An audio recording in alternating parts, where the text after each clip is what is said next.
Hello everyone, कैसे आप लोग। उम्मीद करता हूँ कि आप लोग अच्छे होंगे। आज बहुत दिनों के बाद आप लोगों के बीच उपस्थित हुआ हूँ अपने इस चैनल के माध्यम से। बहुत दिन हो गए ना, काफ़ी दिन हो गए हैं। काफ़ी दिन होने का कारण भी रहता है, आप लोग सोचते होंगे कि सिर्फ ये ही एक काम है, बहुत सारे काम हो जाते हैं। कुछ दिन लाइटिंग सिस्टम नहीं था, इन्वर्टर ख़राब हो गया था, तो उसकी वजह से वीडियो नहीं आ रहे थे। अब रेगुलर चूँकि CBSE का नोटिफिकेशन भी आ गया एग्ज़ाम का, तो लगभग तो सारा सिलेबस समाप्त हो गया इस चैनल पे। अगर आप रेगुलर फ्लो अप कर रहे होंगे तो आपको ये पता होगा। एक दो टॉपिक है, मैं उसको अब से डेली डिस्कस कर दूंगा, आपको सिलेबस लगभग समाप्त कर दूंगा ये 2-3 लेक्चर में। और उसके बाद CBSE का जो सैम्पल पेपर आया है क्लास 10th का फिजिक्स का, उसका फिर मैं सॉल्यूशन करवाऊंगा। तो बने रहिए, आज के बाद से रेगुलर वीडियो एट इंटरवल पे आपको मिलेंगे। और अपने दोस्तों के साथ भी इसको ज़्यादा से ज़्यादा शेयर कर दीजिए, ताकि उनको भी ये सूचना मिल जाए कि अब से रेगुलर टाइम पे वीडियो आएगा, और विथ MCQ सॉल्यूशंस के साथ और प्रीवियस ईयर क्वेश्चन सॉल्यूशंस के साथ अब आएगा वीडियो। एक दो टॉपिक है उसको मैं डिस्कस कर देता हूँ, उसके बाद आपका सिलेबस ये 2 टॉपिक 2-3 वीडियो में समाप्त हो जाएगा। उसके बाद जो रेगुलर आएगा वो आपका सैम्पल पेपर का सॉल्यूशन आएगा। तो चलिए, आज का जो टॉपिक है वो है आपका ऑल्टरनेटिंग करंट। कॉपी पेन निकाल लीजिए और ध्यान से वीडियो को देखिए। पहले टॉपिक समझिए, उसके बाद लिखना होगा आराम से। नोटबुक निकाल के आराम से वीडियो पॉज करके आप इसको देख सकते हैं। लेकिन अभी आप सिर्फ कंसंट्रेशन हाई रखिए यहाँ पे समझने पे। जो आज का जो टॉपिक है हमारा वो है आप लोगों का ऑल्टरनेटिंग करंट।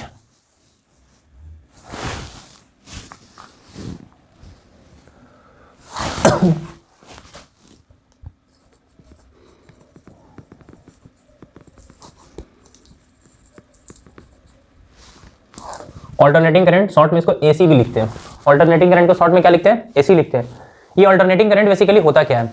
तो आप लोगों ने पिछले क्लास में जो चल रहा था वो मोटर, AC मोटर और DC मोटर चला। तो AC जनरेटर और DC जनरेटर। तो हम लोग AC जनरेटर से ऑल्टरनेटिंग करंट को क्या किए थे? जनरेट किए थे। AC जनरेटर से हम लोग ऑल्टरनेटिंग करंट को जनरेट किए थे। AC करंट क्या होता है? जो AC जनरेटर था वो AC करंट डेवलप किया था, और जो DC जनरेटर था मेरा वो DC करंट डेवलप किया था। AC जनरेटर AC जो करंट होता है, देखिए AC करंट क्या करता है? AC करंट क्या है? It is a types of current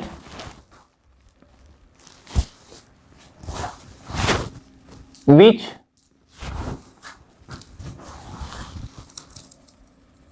change, it is a type of current which change AC source है। अगर पॉइंट ये A है और ये पॉइंट B है, तो AC सोर्स में क्या होता है? अगर पहले करंट इधर से जा रहा है, B से जा रहा है, बल्ब से होके A से ऐसे लौटेगा, तो फिर अगले साइकिल में क्या होता है? A से होके जाएगा और B से वापस आएगा। मतलब कहने का मतलब है कि AC करंट अपना डायरेक्शन क्या करता है? एक बार B से A की ओर जाएगा और एक बार A से B की ओर जाएगा। अपना डायरेक्शन क्या करते रहता है? चेंज करते रहता है। और चेंज कैसे करता है? पीरियडिकली। लेकिन इसका मैग्नीट्यूड कैसे चेंज होता है? कॉन्टिन्यूअसली मैग्नीट्यूड चेंज करता है ये। देखिए, अगर इसका डायग्राम बनाइएगा, डायग्राम, और इसको आप बोलते हैं ग्राफ ऑफ AC अगर आप बनाइएगा, ग्राफ डायग्राम या ग्राफ ऑफ AC करंट अगर बनाइएगा, तो मान लिया जाए ये आपका कौन सा Y एक्सिस, ये आपका X एक्सिस, ये Y एक्सिस है, ये X एक्सिस है। Y एक्सिस पे हम वोल्टेज को ले रहे हैं। किसको ले रहे हैं? Y एक्सिस को हम वोल्टेज को ले रहे हैं। और X एक्सिस पे हम टाइम को ले रहे हैं। X एक्सिस पे किसको ले रहे हैं? टाइम को।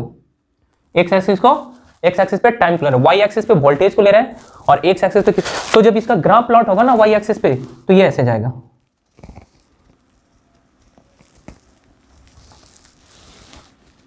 फिर ये ऐसे और ऐसे निकल जाएगा ये देखिए, ये AC करंट का ग्राफ है। ग्राफ कर लीजिए या डायग्राम कर लीजिए। ये जो दोनों होगा ये मैच करेगा दोस्तों। ये क्या करेगा? इसका पिक जो होना चाहिए ना, ये मैच करना चाहिए। थोड़ा सा ये हो गया, इधर हो गया, थोड़ा सा कोई दिक्कत नहीं है, इसको ऐसे कर्व करके घुमा लेंगे, ठीक है। तो ये है AC करंट का डायग्राम या ग्राफ ऑफ AC करंट या graph of diagram of AC current. ये AC करंट ऐसे चलता है। देखिए ये टाइम, यहां पे हम देखें टाइम 0 था, तो मेरा करंट भी, वोल्टेज भी क्या था, जीरो था, वोल्टेज भी क्या था, जीरो था। टाइम देखिए इधर बढ़ रहा है, वोल्टेज भी मेरा क्या हो रहा है, बढ़ रहा है, बढ़ रहा है, बढ़ रहा है, बढ़ रहा है। एक पॉइंट पे गया, वोल्टेज मैक्सिमम हो गया, जिसको वी नोट बोलते हैं। वोल्टेज यहां पे ये क्या हो जाएगा, पिक, पिक वैल्यू बोलते हैं इसको। वोल्टेज क्या हो गया, मैक्सिमम, वी नोट पॉजिटिव में मैक्सिमम हुआ। देखिए एक्स एक्सिस ऊपर पॉजिटिव में मैक्सिमम हुआ, फिर टाइम बढ़ रहा है, टाइम बढ़ रहा है, टाइम बढ़ रहा है, धीरे धीरे वोल्टेज क्या हो गया, गिर रहा है, गिर रहा है, फिर क्या आ गया, जीरो आ गया, फिर क्या आ गया, जीरो। फिर देखिए टाइम अभी भी इंक्रीज हो रहा है, लेकिन वोल्टेज अब देखिए फिर ये निगेटिव डायरेक्शन में बढ़ रहा है, बढ़ रहा है, और ये जो निगेटिव डायरेक्शन में बढ़ रहा है,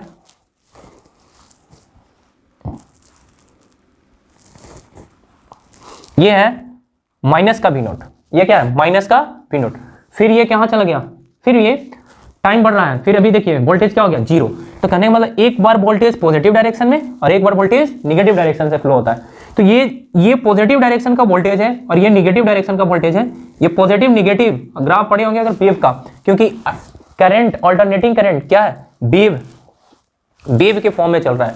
और ये जो ग्राफ है ना, बेसिकली ये साइन फंक्शन का ग्राफ है। आगे आप लोग पढ़िएगा 12th में, जितना भी ट्रिगोमेट्रिक फंक्शन है सबका ग्राफ पढ़ना है। तो ये साइन फंक्शन का ग्राफ है, इस तरह से चलता है। इसीलिए जो अल्टरनेटिंग करंट है उसको साइनसोइडली करंट भी बोलते हैं, क्योंकि वो साइन फंक्शन के ग्राफ से चलता है। तो एक बार ये पॉजिटिव जाएगा और एक बार नेगेटिव। टोटल जब यहां पे आ गया, मान लो यहाँ पे t बराबर 0 टाइम था, पीक पे गया, ये टोटल अब एक टाइम पीरियड यहां से यहां तक देखिए एक साइकिल कंप्लीट हो रहा है, 0 से चल रहा था, फिर गया और फिर यहां पे 0 पे आ गया वोल्टेज, एक साइकिल कंप्लीट होगा। और एक साइकिल कंप्लीट करने में जितना टाइम लगता है उसी को हम बोलते हैं टाइम पीरियड बोलते हैं। क्या बोलते हैं इसको, टाइम पीरियड बोलते हैं। जितना टाइम लगेगा एक साइकिल कंप्लीट करने में उसी को हम क्या बोलते हैं, टाइम पीरियड बोलते हैं। अब देखिए टाइम पीरियड ये कितना हो जाएगा, अगर ये टोटल टाइम पीरियड t है तो t को आप, ये तो हो जाएगा हाफ, फिर ये t/4 और ये कितना हो जाएगा 3t/4 हो जाएगा। और ये आपका क्या आ गया, ये टोटल कितना आ गया, यहां से यहां तक t आ गया, एक टाइम पीरियड। t/4 पे मैक्सिमम वोल्टेज कितना था, v0 था। फिर जैसे जैसे टाइम आगे बढ़ रहा है t/2 पे वोल्टेज कितना है, 0 है। फिर 3t/4 पे वोल्टेज कितना है, माइनस का v0 है, मतलब मैक्सिमम है माइनस में, और फिर t पे कितना हो गया, 0 हो गया। तो इस तरह से ये क्या कर रहा है अपना अल्टरनेटिंग करंट, अपना डायरेक्शन देखिए पीरियोडिक चेंज कर रहा है, डायरेक्शन एक खास इंटरवल पे चेंज कर रहा है टाइम के साथ। लेकिन मैग्नीट्यूड देखिए जैसे जैसे टाइम बढ़ रहा है मैग्नीट्यूड भी ये क्या कर रहा है, चेंज हो रहा है। जैसे टाइम 0 से कुछ हुआ तो इसका मैग्नीट्यूड यहाँ आ गया, फिर कुछ हुआ फिर यहाँ आ गया, फिर कुछ हुआ, तो इस तरह से मैग्नीट्यूड कंटिन्यूअसली चेंज करता है। याद रखिएगा जो अल्टरनेटिंग करंट का जो मैग्नीट्यूड होता है ना, अल्टरनेटिंग करंट का मैग्नीट्यूड वो कंटिन्यूअसली लगातार चेंज करते रहता है, लेकिन उसका जो डायरेक्शन है वो पीरियोडिक एक खास टाइम पीरियड पे ही चेंज करता है। ऐसे नहीं कि डिफिनेशन में गलती कर दीजिएगा कि मैग्नीट्यूड भी कंटिन्यूअसली चेंज कर रहा है और डायरेक्शन भी कंटिन्यूअसली चेंज कर रहा है, नहीं, डायरेक्शन एक खास टाइम पीरियड के अनुसार चेंज कर रहा है और मैग्नीट्यूड कंटिन्यूअस चेंज कर रहा है। तो ये है साइन एसी करंट का ग्राफ, एसी करंट का ग्राफ। अब देखिए एसी करंट जो अल्टरनेटिंग करंट होता है, इसको मैं इरेज करता हूं, एक बार इसको आप ढंग से उतार लीजिएगा, मैं इसको इरेज कर रहा हूं। देखिए अल्टरनेटिंग करंट, एसी करंट जो दिखाया जाता है I बराबर I0 साइन ओमेगा टी से, I बराबर I0 sign omega T. I क्या है आपका I जो है इसको बोलते हैं इंस्टेंटेनियस करंट बोलते हैं इसको। I0 क्या है, पिक करंट बोलते हैं इसको। और साइन फंक्शन है जो ट्रिगोमेट्रिक फंक्शन है साइन, ओमेगा क्या है एंगुलर फ्रीक्वेंसी, और टी क्या है टाइम पीरियड। जिस टाइम पीरियड पे आपको निकालना होगा आप उस पे निकाल सकते हैं, लेकिन ये चूंकि 10th के सिलेबस में नहीं है, लेकिन मैं इसको बता दिया हूं, इसको आप इस तरह से अल्टरनेटिंग करंट को आप दिखा सकते हैं। उसी तरह से आप अल्टरनेटिंग वोल्टेज को भी दिखा सकते हैं, अल्टरनेटिंग वोल्टेज को भी दिखा सकते हैं। V is equal to V nought sine omega t आएगा, V is equal to V nought sine omega t. V भी क्या है इंस्टेंटेनियस वोल्टेज, V नोट क्या है पीक वोल्टेज, और साइन ओमेगा टी जाना साइन फंक्शन है ओमेगा एंगुलर टाइम पीरियड, और ये क्या है आपका time, sorry angular frequency. Omega क्या है, वेयर ओमेगा है आपका एंगुलर फ्रीक्वेंसी, और टी क्या आपका टी क्या आपका टाइम पीरियड है। टी क्या आपका टाइम पीरियड, ओमेगा क्या आपका एंगुलर फ्रीक्वेंसी, और टी क्या आपका टाइम पीरियड। बस अल्टरनेटिंग करंट के बारे में इतना ही जानना है। तो अल्टरनेटिंग क्या है, अल्टरनेटिंग करंट क्या है, तो ये एक टाइप का करंट है जिसका डायरेक्शन पीरियोडिकली चेंज करता है विद टाइम के साथ, और मैग्नीट्यूड कंटीन्यूअसली चेंज करते रहता है। डायग्राम ये आपका या ग्राफ कर लीजिए इसको, अल्टरनेटिंग करंट एसी आई बराबर I zero sine omega t दिखाते हैं। ये V equal to I R जो होता है ना, V equal to I R, ये बेसिकली जो लागू होता है वो लागू होता है डीसी करंट के लिए। किसके लिए, डीसी करंट के लिए। V equal to I R जो लागू होता है डीसी करंट के लिए लागू होता है। और इसको आगे 12th क्लास में बहुत डिटेल में पढ़ना है, आगे 12th क्लास में फिजिक्स में बहुत डिटेल में पढ़ना है एसी करंट के बारे में। तो यहाँ पे इसकी चर्चा नहीं कर रहे हैं, बस यहाँ पे आप ये समझिए एसी करंट होता क्या है, इसका वैल्यू क्या क्या होता है और क्या होता है। एक चीज है वो देखना हमको, जैसे अल्टरनेटिंग करंट जो हमारे इंडिया में जो सप्लाई होता है, अल्टरनेटिंग करंट जो हमारे घर में पोल के माध्यम से जो करंट आती है, वो अब वो तो आप देखते होंगे घर में कि मैं तो यहाँ अगर वोल्टेज हमेशा चेंज हो रहा है, टाइम पे वोल्टेज क्या कर रहा है, चेंज कर रहा है, टाइम के अनुसार वोल्टेज चेंज हो रहा है।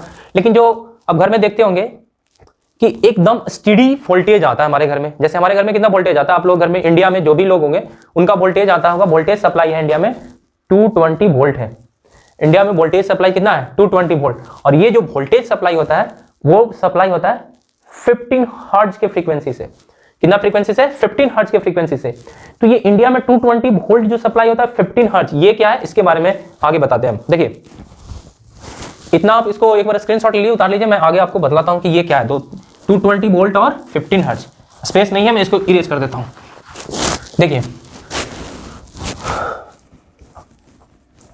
Supply of AC in our houses, supply of AC मतलब alternating current in our houses. Alternating current जो हमारे घर में सप्लाई होता है, बेसिकली वो जो सप्लाई होता है, वोल्टेज जो सप्लाई होता है 220 वोल्ट सप्लाई होता है, और जो फ्रीक्वेंसी जो सप्लाई होता है 15 हर्ट्ज का सप्लाई होता है। यानी कह सकते हैं जो भी इंडिया में, इन इंडिया, ये कहां है, सिर्फ इन इंडिया में, इन इंडिया में जो वोल्टेज सप्लाई होता है 220 वोल्ट पे सप्लाई होता है अल्टरनेटिंग करंट, और फ्रीक्वेंसी कितना पे सप्लाई होता है 15 हर्ट्ज। 15 हर्ट्ज कहने का मतलब क्या होता है, ये फ्रीक्वेंसी है। यानी कहने का मतलब है जो अल्टरनेटिंग करंट है वो डायरेक्शन 100 टाइम्स क्या कर लेता है, चेंज कर लेता है इन वन साइकिल में। मतलब जो एसी करंट का डायरेक्शन जो होता है वो एक साइकिल कंप्लीट करने में 100 टाइम्स, मतलब जो ये जो है वो आपको ऐसे ऐसे ये कितना बार एक साइकिल, फ्रीक्वेंसी क्या होता है, frequency number of cycle in 1 second. Oh sorry वहां पे मैं गलती लिख दिया, एक साइकिल लिख दिया, 1 सेकेंड, सॉरी, इन 1 सेकेंड। कहने का मतलब है जो एसी करंट का डायरेक्शन जो होता है वो 100 टाइम चेंज होता है एक सेकेंड में। एक सेकेंड में टाइम पीरियड 1 सेकेंड हुआ। 1 सेकेंड करने का मतलब है कि अल्टरनेटिंग करंट अपना जो डायरेक्शन है 1 सेकंड में कितना बार चेंज कर लेता है, 100 बार चेंज कर लेता है। फ्रीक्वेंसी है इसका कितना 15 हर्ट्ज। फ्रीक्वेंसी कितना 15 हर्ट्ज। फ्रीक्वेंसी का जो फॉर्मूला होता है number of oscillation in 1 second. 1 second में कितना ऑसिलेशन होता है, तो 50 ऑसिलेशन होता है। अब देखिए 50 एक ऑसिलेशन में क्या बताया था, ये एक ऑसिलेशन हो गया यहां से, जहां से ये आया था करंट, देखिए वोल्टेज, और वहीं पे फिर एक साइकिल जो कंप्लीट हुआ ना, एक ऑसिलेशन होगा। ऐसा ये 1 सेकेंड में कितना बार, 50 बार हो जाता है। ये ऐसा एक बना है, एक साइकिल कंप्लीट हुआ है, और 1 सेकेंड में ऐसा कितना 15 बन जाएंगे। कितना बन जाएंगे 50 बन जाएंगे 50। तो देखिए एक साइकिल कंप्लीट होने में कितना बार डायरेक्शन चेंज कर रहा है, 1 2 टाइम डायरेक्शन चेंज कर रहा है। एक साइकिल कंप्लीट करने में कितना टाइम डायरेक्शन चेंज कर रहा है, 2 टाइम, 1 और ये 2 हो गया। तो 50 बार ये अपना ये कर रहा है डायरेक्शन चेंज कर, सॉरी 50 साइकिल बन रहा है। कितना बन रहा है 50 साइकिल। तो 50 साइकिल 15 साइकिल में कितना बार डायरेक्शन चेंज करेगा, ऑब्वियसली 100 टाइम डायरेक्शन चेंज करेगा ये।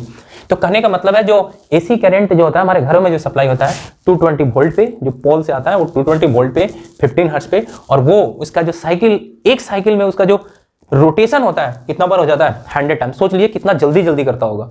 तो आप लोग को एक दिमाग में सवाल उठ रहा होगा कि सर ये चेंज करता है डायरेक्शन, ठीक है चेंज करता है डायरेक्शन। तो एक डिवाइस आता है वोल्टामीटर।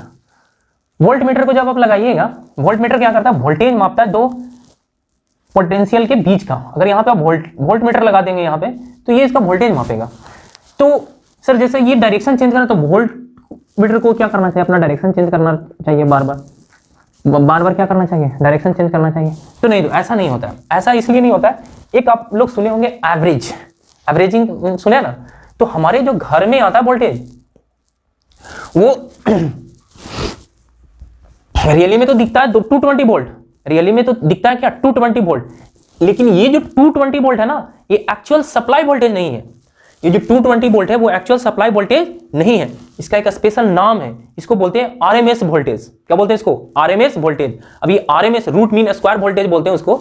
तो ये क्या है, ये 12th का सिलेबस है, लेकिन हम लोग को सिर्फ ये जानना है कि ये आरएमएस वोल्टेज कितना है, सप्लाई वोल्टेज कितना है। अगर कहने का मतलब है कि किसी के घर में 220 वोल्ट का करंट आ रहा है, कितने करंट आ रहा है, 220 वोल्ट का करंट आ रहा है, तो उसका सप्लाई वोल्टेज कितना है। ये जो 220 वोल्ट है ना, वो जो वोल्टमीटर से माप के देखिएगा 220 बताएगा, ये मीन वोल्टेज होता है। और मीन वोल्टेज आप लोगों को पता है 10th क्लास में मीन मीडियन मोड। तो मीन कैसे निकालते हैं, जितना भी नंबर ऑफ ऑब्जर्वेशन है, टोटल जितना नंबर ऑफ ऑब्जर्वेशन को जितना भी डेटा आया है, टोटल से इसको डिवाइड कर देते हैं, तो मीन क्या होता है, सारा का एवरेज। तो उसी तरह से ये एवरेज वोल्टेज है, ना कि ये सप्लाई वोल्टेज है। सप्लाई वोल्टेज कुछ और होता है। तो देखिए अब उसके बारे में बताएं, सप्लाई वोल्टेज निकालने का एक फॉर्मूला होता है। उम्मीद कर रहा हूं आप लोगों को समझ में आ रहा है। तो देखिए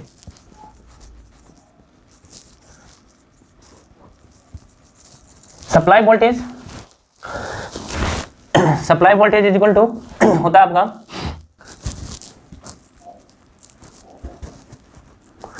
सप्लाई वोल्टेज निकालने का फॉर्मूला होता है Vrms। आरएमएस क्या होता है, रूट मीन स्क्वायर वोल्टेज जो आपके घर में मिल रहा है। हमारे घर में कितना मिल रहा है, 220 वोल्ट, उसको √2 से मल्टीप्लाई कर दीजिएगा तो क्या निकल जाएगा, सप्लाई वोल्टेज। या सप्लाई वोल्टेज को ही हम क्या बोलते हैं,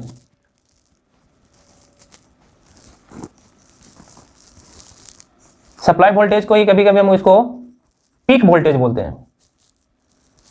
क्या बोलते हैं, पीक वोल्टेज। इसको दिखाते हैं V नोट से।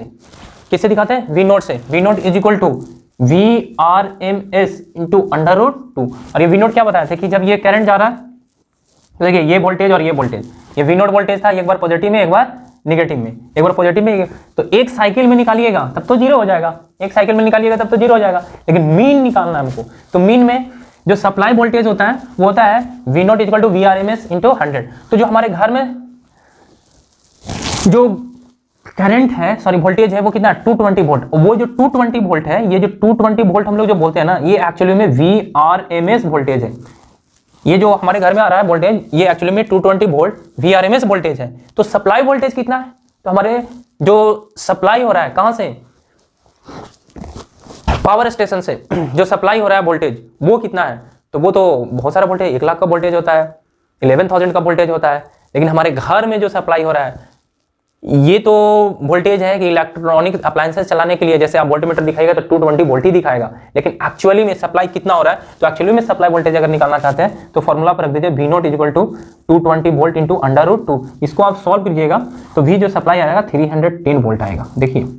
देखिए कितना हो रहा है, 310 वोल्ट का सप्लाई है, लेकिन हमको घर में मिल कितना रहा है, 220 वोल्ट। कितना मिल रहा है, 220 वोल्ट। तो ये पिक वैल्यू है, peak value of alternating current या वोल्टेज है, अल्टरनेटिंग करंट का ये वोल्टेज है 310 वोल्ट। इतना हमारा सप्लाई वोल्टेज है। तो ये था अल्टरनेटिंग करंट के बारे में। अल्टरनेटिंग करंट क्या होता है, जो डायरेक्शन क्या करे, पीरियोडिकली चेंज करे और अपना मैग्नीट्यूड कंटिन्यूअसली चेंज करे, उसी को हम क्या बोलते हैं, अल्टरनेटिंग करंट। अल्टरनेटिंग करंट का जो हमारे इंडियन में जो सप्लाई ये है वोल्टेज है, वो 220 वोल्ट है और फ्रीक्वेंसी कितना, 15 हर्ट्ज। यानी और 15 हर्ट्ज करने का मतलब 1 सेकेंड में अपना डायरेक्शन कितना बार चेंज कर रहा है, 100 टाइम्स। सप्लाई वोल्टेज या Vrms वोल्टेज, अगर देखिए सप्लाई वोल्टेज दिया हो, Vrms निकालना हो, तो Vrms बराबर हो जाएगा V सप्लाई वोल्टेज अपॉन √2।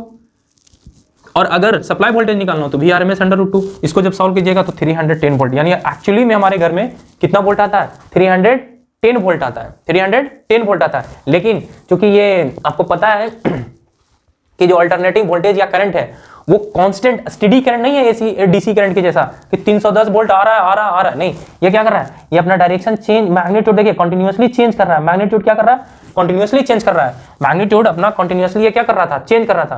पहले 0 से गया जी गया, फिर पीक पे गया, फिर ये घटते घटते फिर 0 हो गया, फिर ये निगेटिव में बढ़ा, फिर निगेटिव में फिर 0 हो गया। इस तरह से ये हो रहा है। तो इसी का एवरेज जब हम निकालते हैं तो कितना आता है, 220 वोल्ट आता है। जो एवरेज निकालते हैं वो कितना आता है, 220 वोल्ट, और जो सप्लाई है वो कितना है, 310 वोल्ट। उम्मीद करता हूं कि आप लोगों को ये टॉपिक समझ में आया होगा। समझ में आ रहा है ना? उम्मीद कर रहा हूं, मैं बस उम्मीद ही कर सकता हूं आप लोगों को समझ में आएगा। मैं अपना तो 100% 110% एफर्ट लगाया हूं आप लोगों को समझने के लिए। एसी सप्लाई, अब बहुत सारे आरएमएस क्या है, सप्लाई वोल्टेज क्या है, तो इसके लिए कोई टेंशन नहीं लेना है। आप लोगों को एग्जाम में नहीं आने वाला है और ना कभी पूछेगा 10th क्लास के सिलेबस में। 10th क्लास का सिलेबस बस यही है कि एसी करंट क्या है उसके बारे में जान लीजिए। 220 वोल्ट पे ये आता है और इसका फ्रीक्वेंसी है 15 हर्ट्ज। 1 सेकंड में 100 बाई टाइम ये अपना डायरेक्शन चेंज करता है। अगर पूछा थोड़ा मोड़ा VRMS वोल्टेज कितना है, तो जो सप्लाई जैसे वोल्टेज है उसी को हम VRMS वोल्टेज बोलते हैं। और जो पीक वोल्टेज है वो 310 वोल्ट है। इसका पीक वोल्टेज कितना है, 310। जैसे मान लिया कोई पूछता है, अगर ये करंट निकालने के लिए बोल दे, तो करंट भी वही सेम फॉर्मूला होता है। देखिए करंट निकालने का भी सेम फॉर्मूला है। मान लिया जाए करंट पूछ रहा है, यहाँ दिख रहा है, अच्छा नहीं दिख रहा है, यहीं देखते हैं। मान लिया करंट हो, करंट निकालने के लिए बोले तो करंट तो IRMS इंटू √2, यानी ये जो करंट है ये पीक करंट है। कैसा करंट है, पीक करंट। पीक करंट निकालने का फॉर्मूला ये जो V नोट लगाए थे यहाँ पे I नोट लगा दीजिए। I नोट ये पढ़ने का तरीका IRMS √2। अगर मान लीजिए आपके घर में, मान लिया जाए आपके घर में किसी घर में 5 एम्पियर का करंट यूज हो रहा है, तो 5 एम्पियर जो करंट है वो IRMS करंट है। क्या है, IRMS करंट। 5 एम्पियर का जो करंट है वो कैसा करंट है, IRMS। तो IRMS मान लिया 5 एम्पियर है। कितना एम्पियर है, 5 एम्पियर। तो इसका पीक करंट I नोट कितना होगा, I नोट कितना होगा, ये हमको आप कमेंट बॉक्स में कमेंट करके बताइएगा कि I नोट जो करंट है, अगर सप्लाई जो RMS करंट है वो 5 एम्पियर है, तो जो सप्लाई करंट है हमारे घर में वो कितना होगा, पीक जो करंट है वो कितना होगा। यही फॉर्मूला लगाना है, I नोट बराबर IRMS इंटू √2। जिनको ये वीडियो पसंद में आएगा, जिन लोग आप इसको सॉल्व कीजिएगा, हमको कमेंट बॉक्स में कमेंट कीजिएगा कि कितना एम्पियर एक्चुअली में सप्लाई करंट आ रहा है। ठीक है, चलिए ठीक है। तो ये था आज का topic, alternating current. Next class में हम लोग अल्टरनेटिंग करंट और डीसी करंट के बारे में डिफरेंस देखेंगे, डिफरेंस ऑफ अल्टरनेटिंग करंट और डीसी करंट। उसके बाद फिर इसी तरह से सिलेबस धीरे धीरे आगे बढ़ाएंगे, कोशिश करेंगे ये विद इन द दिसंबर आपका सारा कंटेंट सिलेबस खत्म हो जाएगा। कुछ है नहीं आपका, वो सोर्सेस ऑफ एनर्जी तो हटा ही दिया है पूरा सिलेबस से, बस 1-2 टॉपिक और है। तो इसी तरह से चैनल पे बने रहिए, आपका ये सिलेबस पूरा कंप्लीट हो जाएगा। थैंक यू, फिर मिलते हैं नेक्स्ट